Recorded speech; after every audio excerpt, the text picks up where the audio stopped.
ఈరోజు ప్రపంచ మాతృభాషా దినోత్సవం. మనదైన తెలుగు భాష మాతృభాష. ఆ దినోత్సవాన్ని తెలుగు భాషా దినోత్సవం మనకి ఈరోజు అత్యంత వైభవంగా మనం జరుపుకోవాలి. ఈ సందర్భంగా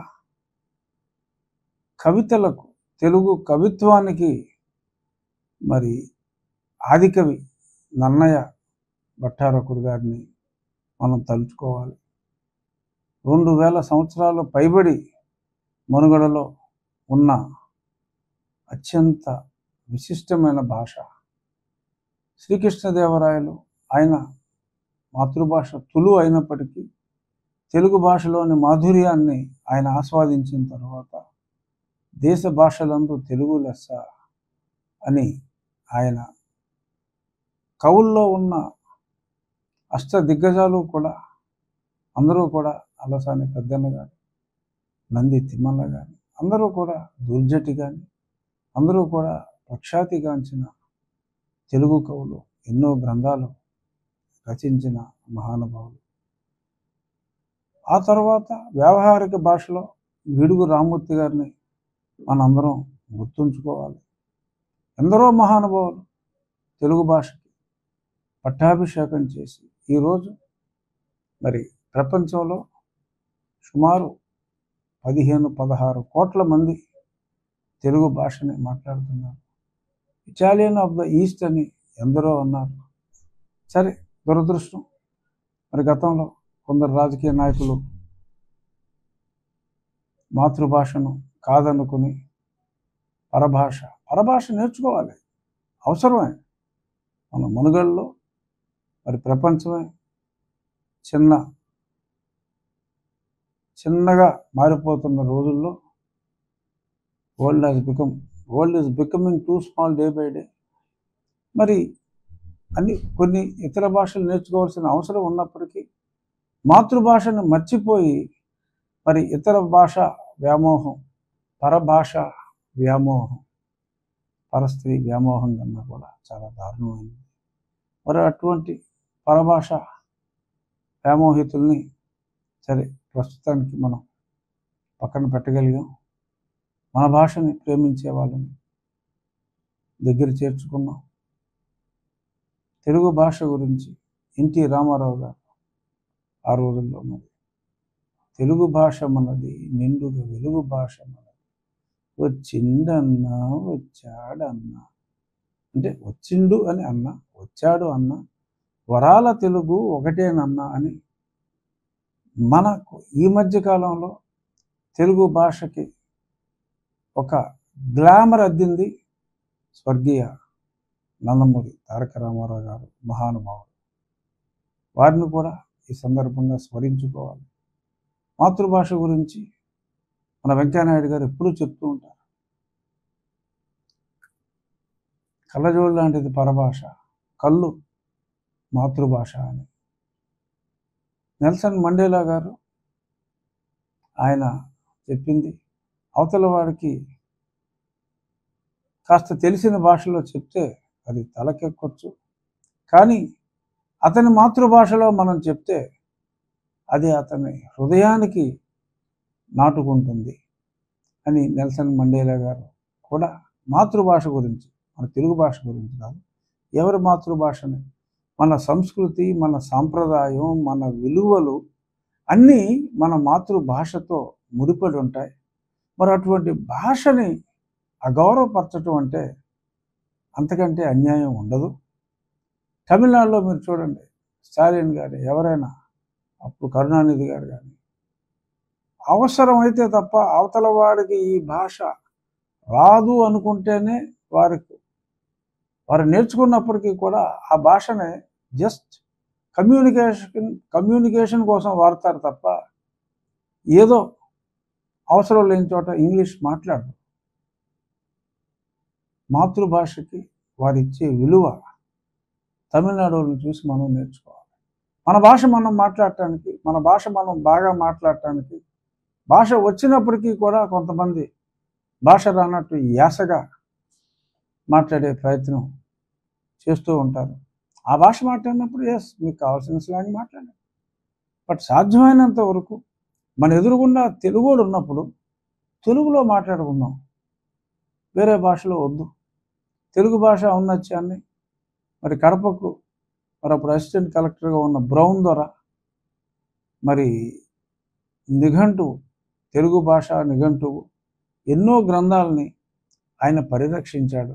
ఎన్నో అన్నమయ్య గేయాల్ని, చందమామ రావే, జాబిల్లి రావే లాంటి ఎన్నెన్నో గేయాలు, అద్భుతమైన అన్నమయ్య పాటల్ని, వేమన పద్యాల్ని ముఖ్యంగా, ఎందుకంటే కడపకు చెందిన వేమన, కడపకే చెందిన అన్నమయ్య మరి ఎక్కడో తెల్లవాడు వచ్చి ఆ భాషని పరిరక్షణ కోసం అంతా పరితపిస్తే దురదృష్టవశాత్తు అదే కడప జిల్లా నుంచి మన భాషని మనకు కాకుండా చేసే ప్రయత్నాల నుంచి మనల్ని మనం కాపాడుకోగలిగాం. ఏ ప్రభుత్వం అయినా మాతృభాషకి విలువ ఇవ్వాలి. మన భాషను మనం మర్చిపోవద్దు. మన భాష తప్పనిసరిగా నేర్చుకున్నాం. తెలుగు భాష అన్ని ప్రభుత్వ శాఖల్లో తెలుగు భాష ఉండాలి. Medium of education is totally different. Science నువ్వు ఏ భాషలో చదువుకుంటావో వేరు. మన భాష క్షుణ్ణంగా రావాలి, రాయగలగాలి. చదవటం, రాయటం, మాట్లాడటం ఒకటే కాదు, చదవటం, రాయటం కంపల్సరీగా మన మాతృభాష ఉండాలి. గతంలో నేను అప్పటి ప్రభుత్వానికి, ఆ ప్రభుత్వంలో ఎన్నికైన ఎంపీగా గ్యాప్ అనేది ఈ మాతృభాష దగ్గరే మొదలైంది. వెంకటేశ్వర స్వామి భూములే కాకుండా ముఖ్యంగా ఈ మాతృభాష దగ్గరే మొదలైంది. మాతృభాషకి విలువ ఇవ్వటం కోసం నేను ఎటువంటి వారినైనా ఎదిరిస్తాను. మాతృభాషని కాపాడుకోవాలి. కొందరు అడగచ్చు, మీ పిల్లలు ఏ మీడియంలో చదువుకున్నారు? మా పిల్లలు రాసినంత స్పష్టంగా తెలుగు మాట్లాడతారు, రాస్తారు, తెలుగు భాషని ప్రేమిస్తారు. అందుకే చెప్తున్నా, medium of education is totally different than learning mother tongue. Telugu సంస్కృతిని, సాంప్రదాయాలు మనకు గుర్తుండాలంటే ఇది ఉండాలి. సో కాబట్టి ఈ రాష్ట్ర ప్రభుత్వం తెలుగును ఒక భాషగా గౌరవించాలి. మన భాషను మనం ప్రేమించాలి, గౌరవించాలి. మన భాషా ప్రముఖుల్ని ఎటువంటి పద్యాలు మన భాషలో ఉన్నాయి. తిరుపతి వెంకట కవులు ఎటువంటి పద్యాలు రాశారు. వచనం, గద్యం అత్యద్భుతం తెలుగు భాషలో. సో మరొక్కసారి తెలుగు భాషా ప్రేమికులందరికీ ఈ సందర్భంగా నా హృదయపూర్వక అభినందనలు తెలియజేస్తూ, తెలుగు భాషని సుసంపన్నం చేయటానికి నడుం కట్టిన అలనాటి ఎన్టీఆర్ గారికి, ఈనాటి వెంకయ్యనాయుడు గారికి, ఇంకెందరో భాషా ప్రేమికులు అందరికీ, మన ఎన్వి రమణ గారు, former justice, chief justice of India, వారు కూడా తెలుగు భాష గురించి ఎంతో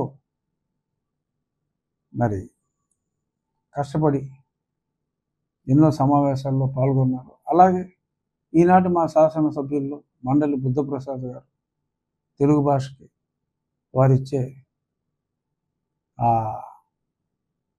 గౌరవం నిజంగా మరవలేనిది. అలాగే మరి నా అభ్యర్థన, ఎమ్మెల్యేలందరూ కూడా,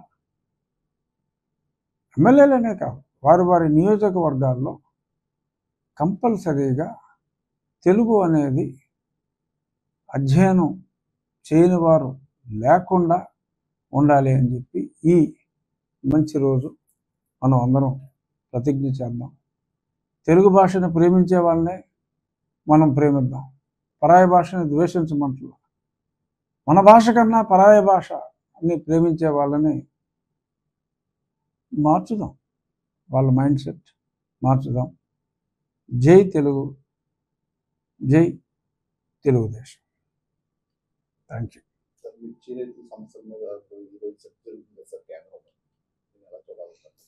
మిర్చి రైతుల సమస్య ముఖ్యమంత్రి గారు చాలా ప్రత్యక్షంగా మరి ఆయన ఢిల్లీలోనే అది టేకప్ చేయడం జరిగింది.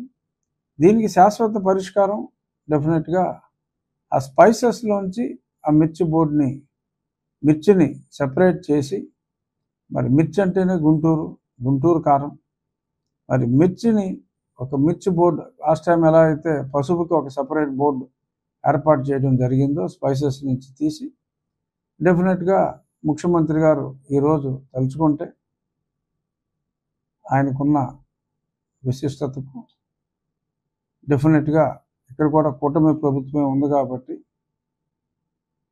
స్పైసెస్ బోర్డు నుంచి సెపరేట్ చేసి మిర్చికి ఒక సెపరేట్ బోర్డు ఉంటే ఈ సమస్యకి శాశ్వత పరిష్కారం ఉంటుంది. మంచి మార్కెటింగ్ ఫెసిలిటీస్ వస్తాయి. ఎందుకంటే 60 స్పైసెస్ ఉన్నప్పుడు ఫోకస్ కష్టం అవుతుంది కాబట్టి డెఫినెట్గా నా ఉద్దేశం, కొంతమంది ఎమ్మెల్యేలు కూడా మాట్లాడారు నాతో ఈ అసెంబ్లీ సమావేశాల్లో దీని గురించి మాట్లాడే అవకాశం కూడా మాకు కావాలని. తప్పకుండా వారికి అవకాశం ఉంటుంది. డెఫినెట్గా శాసనసభలో కూడా ఈ మిర్చి సపరేట్గా మిర్చి బోర్డుకి మేము డిమాండ్ చేస్తామని చెప్పి కూడా కొందరు ఎమ్మెల్యేలు, ఆ గుంటూరు ఆ ప్రాంత ఎమ్మెల్యేలు కూడా మాట్లాడటం జరిగింది. డెఫినెట్గా రాబోయే రోజుల్లో చంద్రబాబు నాయుడు గారి పరిపాలనలో మిర్చి రైతులకు ఎటువంటి ఇబ్బంది ఉండదు అని నా విశ్వాసం.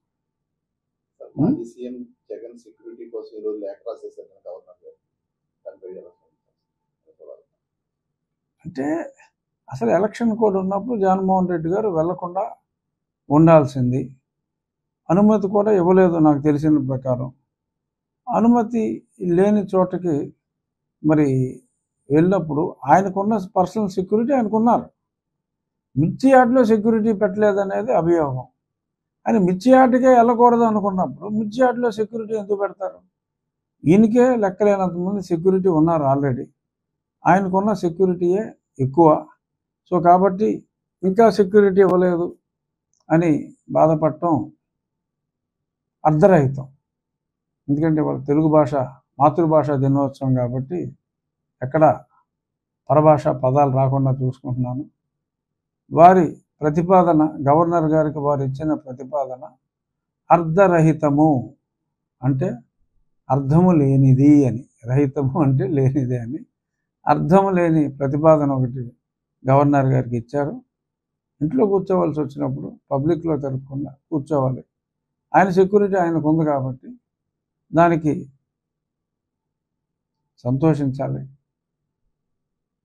అలవిగాని చోట అధికుల మనరాదు అని ఒక తెలుగు సామెతని మరి ఆ డిమాండ్ చేసిన ఆ వ్యక్తులు గుర్తుంచుకోవాలి. ఒక శాసనసభ్యుడిగా జగన్మోహన్ రెడ్డి గారిని నేను గౌరవిస్తాను.